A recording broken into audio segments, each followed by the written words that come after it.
Now to the WNBA, where your girl Caitlin Clark has been having a tough last 3 games. She has. Including last night, where she was limited to a season-low 6 points, went over 6 from 3. In the grand scheme of things, it didn't matter, though, with the Fever winning the game, and her teammate Lexi Hall believes there's nothing to worry about amid Clark's shooting woes. She'll be fine. I don't think we're not worried about it. She's a great shooter. She's a great player. This happens to every team, every player, every great player. She'll be fine. Yeah, I think we forget that Steph Curry, and especially Klay Thompson, you hear about hitting slumps. Steph Curry had shooting slumps. You were there. You're a Warriors guy. Happens all the time. I mean, Steph and Klay, who are by far the greatest shooting backcourt in the history of the league, you could watch them on an individual game basis, especially Steph a little later in his career, Klay later in his career. You have bad weeks, a bad month. Klay had bad series. Remember, there was an Oklahoma City series years ago where he had like a great game. Game 6. But he was Saved their season. Saved their season. But if I recall, he struggled in the series. Listen, did Ted Williams get a base hit every time he went up to bat? Did Tony Gwynn? Has Steph Curry made every three-point shot he's ever attempted? Of course not. I also think there is, she's coming off an injury. The road home splits, a little interesting this year. I would not sell any Caitlin Clark stock moving forward. We agree. Yeah. There's a few things that I really want to talk about with this. Because there's actually a few things to unpack. But right off the top, yes. The best players in the history of the universe all go through slumps, all go over, all have bad games, and plenty of stretches. I've shared this a lot because it's something that still haunts me to this day. Watching Steph Curry and Klay Thompson, for that matter, watching how often they would miss shots and how they would airball. Steph Curry airballs and has some ugly shots, and just acknowledging that and realizing that it means nothing, and just the idea that when I was playing ball, how I'd miss some shots or airball, just have an ugly shot, and it just like it in that moment it makes you feel like, oh my god, I just showed everyone how bad I am. Like, it's so embarrassing and so stupid, and it's like Steph Curry's out there doing it, man. Steph Curry's doing it, and so it's just like it makes sense. It makes complete sense. You play baseball, you strike out, you feel so dumb, and it's like, dude, Shohei Ohtani, Bryce Harper, all these guys are striking out all the time. If they're striking out, you're going to strike out. Like, that's just a guarantee, man. That's just a guarantee. And so, like, all of this is par for the course. The problem is she's so wildly popular, and it's so magnified on her. Combined, and if you listen to the broadcast, this was actually kind of a fun broadcast. I don't know the guy, but the one guy, like, he was treating it like this was like this was going to be the last time he was ever going to call a game. Like, it was actually fun. I actually enjoyed it. It was a little over the top at times, but I appreciate it.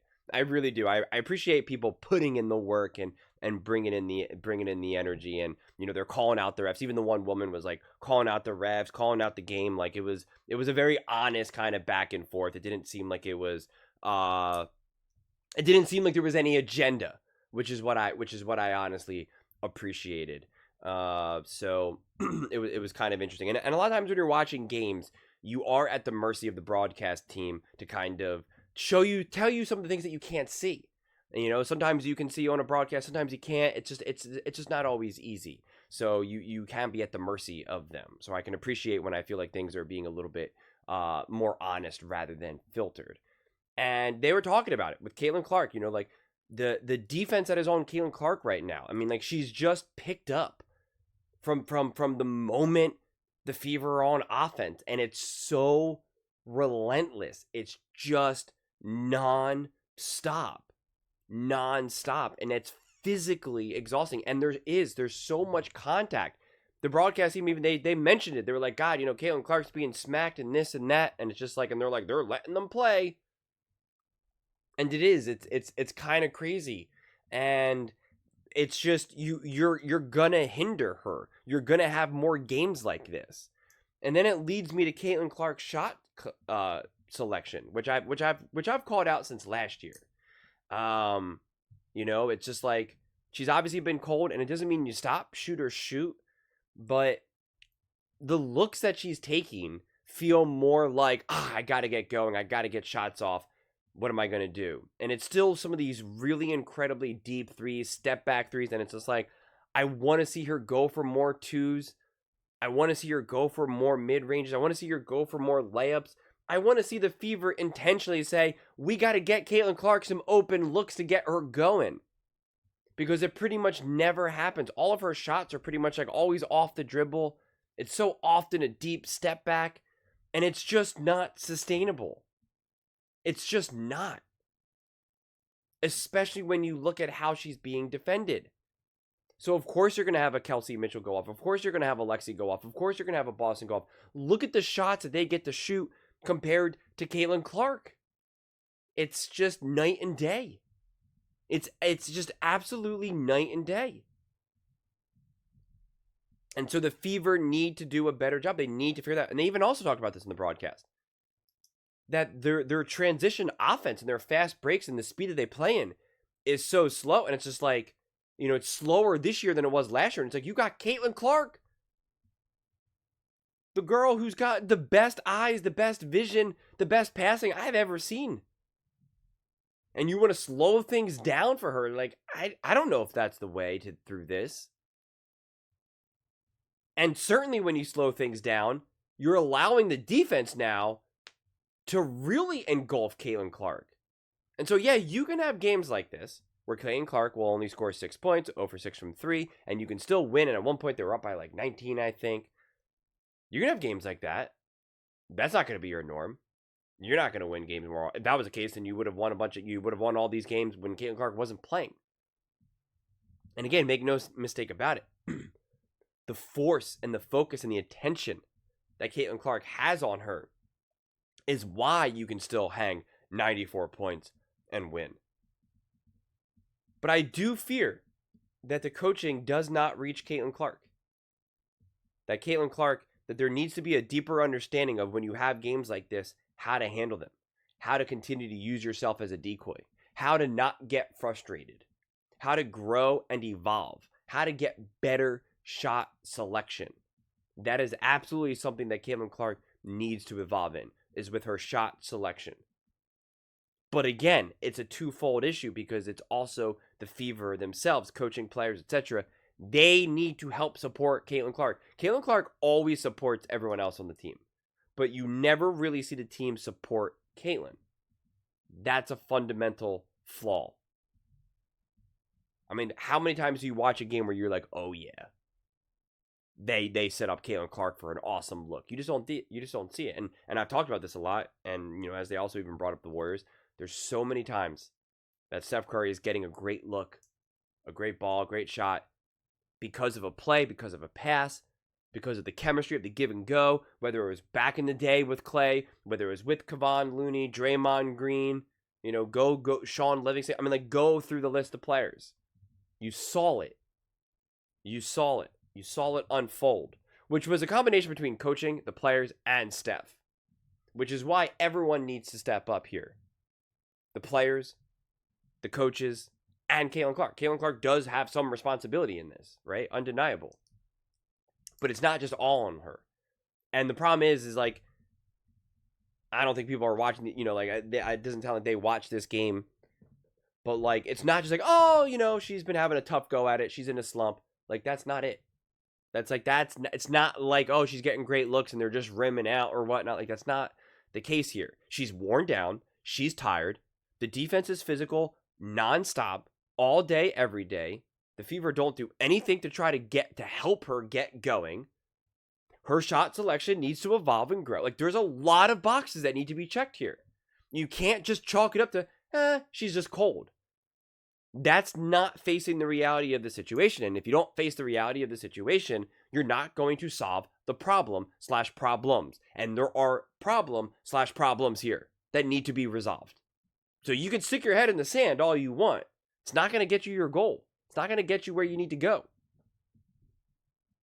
So things need to fundamentally change. They need to fundamentally change. This was a problem a little bit last year. And I called it out. I pointed some of those things out. It was the canary in the coal mine, and now it's only going to be magnified because also a lot of these women are now empowered to play such harder physical defense. And it's just like, you're going to get more games like this than you should. And yeah, it's a tough one. It's a tough one. I mean, Caitlin Clark went to the free throw line 0 times. That can't happen. That can't happen. You're telling me that the girl who has the most physical, brutal defense played on her from the other end of the court to the other end of the court, that this girl's not getting to the free throw line once. Not once. You got Cunningham. You got Sophie getting there. You got Lexi getting there. I mean, like, it just doesn't make sense. It really doesn't make sense. And again, that's part officiating, part Caitlin Clark's game. She needs to get to the line too. Her game needs to expand and evolve. The refs also have to be better. The WNBA has to be better. But I mean, like, that can't happen. That can't happen. But then they also made other positives, because the other game, Lexi had less 3-point attempts than Boston. And I was like, that can't happen. That's insane. What are we doing here? And lo and behold, this game, Lexi, 2 for 4. So it's just, and Kelsey Mitchell was on fire. But you just can't expect that. You can't expect her to play like that a lot. But again, she's going to get other looks. She's going to get more open looks with someone like a Caitlin Clark, obviously. But yeah, there's just, it's so interesting to me when you watch these games unfold, how you can truly see Caitlin looking to get everyone involved and get people going, get everyone in good looks. You just don't see that returned. You just don't. It's really fascinating. You would almost think that when you're watching this game, and this is how I felt yesterday, that like Caitlin Clark was almost a burden for the Fever.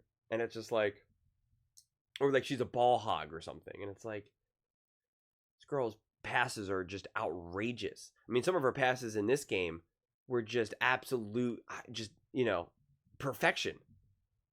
Perfection. And again, just the attention that she draws makes it so much easier for everyone else involved. And yet, like, I get a sense, and I try not to put that on, I try not to put my own personal thoughts onto what I think I'm viewing. I really try to look at it through a completely neutral lens.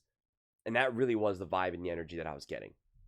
It really was. And I'm not just saying that just because it's just like, just because. Like, it is really how I felt when I was watching that game. I was like, it feels like Caitlin Clark feels like a burden on this team right now. On the court. It feels like, these girls, when they get the ball, it's almost like, finally, you passed me the ball. And it's just like, and it doesn't actually make sense. It doesn't actually like make sense. Like, that's, like, there does seem to be a disconnect here. And even Caitlin Clark, like, she's very separate right now. You can see. You can see it when she's on the court. She's irritable. She's frustrated. When she was on the bench, she's like away from everyone. There was one point when she was like yelling at the ref from the sideline. I forget what it was.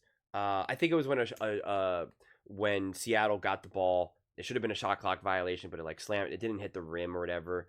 And you just don't even see her sitting on the sideline talking and interacting with everyone. It's not to say that doesn't exist, obviously. Like, it's not like she's just like a complete lone wolf out there, but I don't know. I can't put my finger on it. I really can't. I think there may have been something more to it when Caitlin Clark got decked, and how like there really wasn't as big of a reaction as you would have thought there would have been. It's weird to me. It's just, I don't know. Maybe resentment.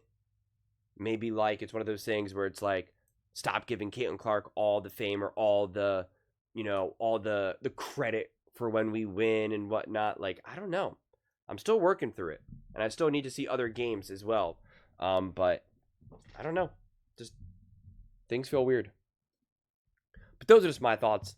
I'd absolutely love to hear yours. What do you guys all think about Caitlin Clark and her cold streak currently?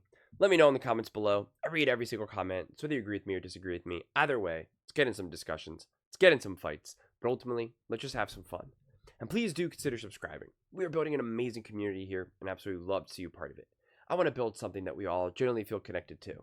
Something that we're really excited to be part of. I think we're well on our way to doing it. Please don't forget to give this video a thumbs up, as it really does help with the visibility and the algorithm. Thank you so much. See you next time.